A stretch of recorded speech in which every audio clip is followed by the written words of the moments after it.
today I'm reviewing the numbuzin No.2 Cica Ceramide Repair Cream.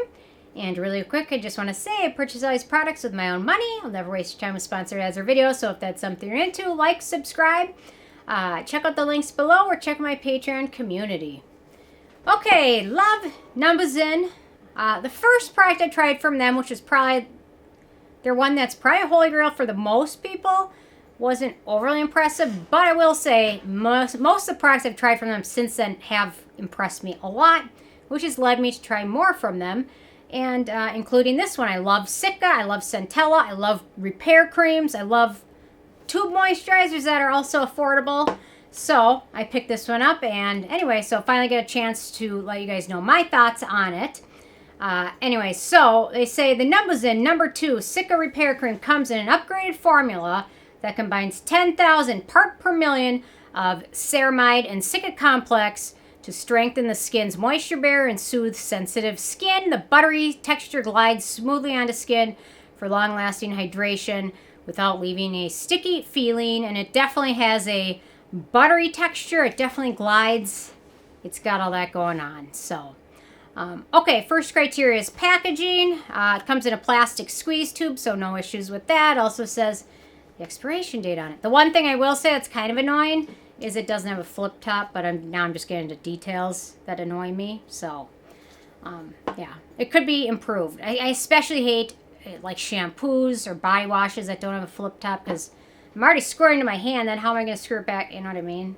But anyway, I'm just nitpicking now. Okay, in terms of denatured drying types of alcohol, it does contain denatured alcohol, but it's the third to last ingredient, so it's not going to be an issue for most people, so I didn't think it was a big deal. I mean, third to last ingredient, not a big deal. Okay, in terms of fragrance, there's no fragrance ingredients, but it does have a light, what I consider like a Cica or herbal scent, which is light. It doesn't dissipate, but it is there, but it's not offensive, but it does have like that Cica herbal scent to it.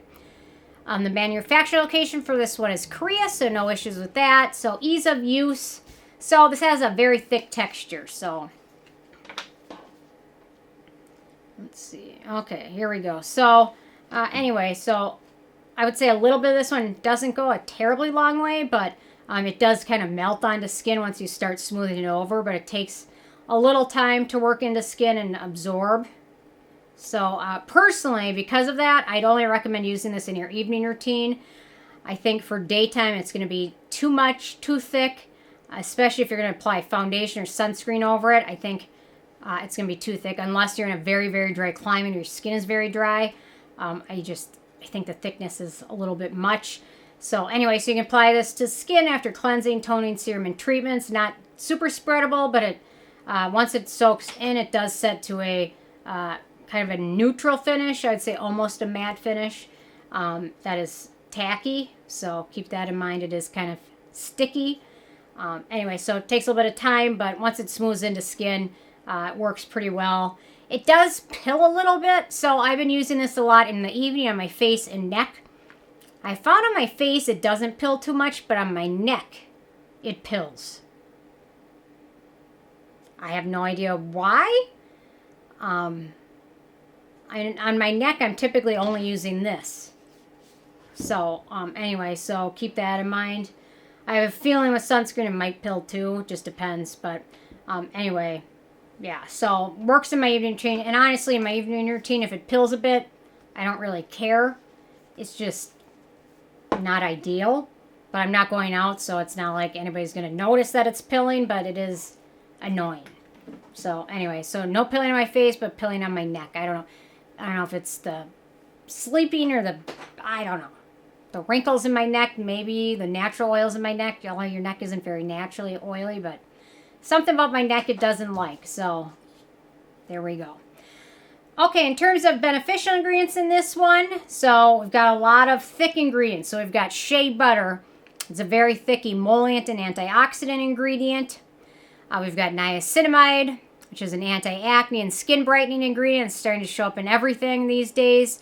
We've got vegetable oil, which doesn't terribly excite me to see in a skincare product, but it's there, and it's a very hydrating emollient ingredient. We've got palmitic acid, emollient, We've got Ceramide NP, skin identical ingredient, also has a barrier repair. We've got that Centella, which is an antioxidant and skin soothing ingredient. And then we've got Madecassoside, we've got Asiaticoside, we've got Madecassic acid, and we've got Asiatic acid, which are all four compounds from Centella. They're biological compounds that are antioxidant, soothing, wound healing, collagen inducing, and are also hydrating ingredients. We have fig extract, which is a hydrating and skin conditioning ingredient. There's Japanese kelp, which is a protecting ingredient. Ecliptoprostrata extract, skin conditioning. Ulmus extract, an antioxidant and protecting ingredient. And then amaranth seed extract, emollient. Then we've got sodium hyaluronate, hydrolyzed hyaluronic acid, which are humectants. Macadamia seed oil, antioxidant emollient. Palm oil, another emollient. Boab seed oil, another emollient. Avocado seed oil, antioxidant emollient. Bisabolol, skin soothing ingredient. Cholesterol, skin identical ingredient. Beta-glucan, antioxidant, humectant, skin soothing ingredient. And then we got phytosphingosine, which is another skin identical ingredient and emollient. So a lot of oils and thick fatty acids, ingredients like that, which is probably why it's so thick. And it starts out with shea butter, which is a very thick ingredient in and of itself. Okay, in terms of animal testing, this is cruelty-free, so no issues with that. In terms of performance, so it's super rich. So definitely using this during the winter at night on my face only is great. I certainly can't see myself using this in the summer. There's no way. It's too thick. The balm texture is too much. Maybe at night during the summer occasionally. But at the night during winter, it's okay and nice to use.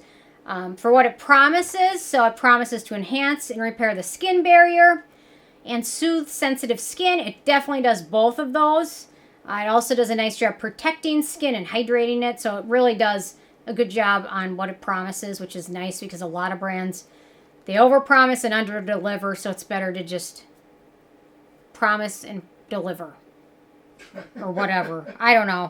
Signed, sealed, delivered? I don't know. Whatever. It's better to just do what you say you're going to do.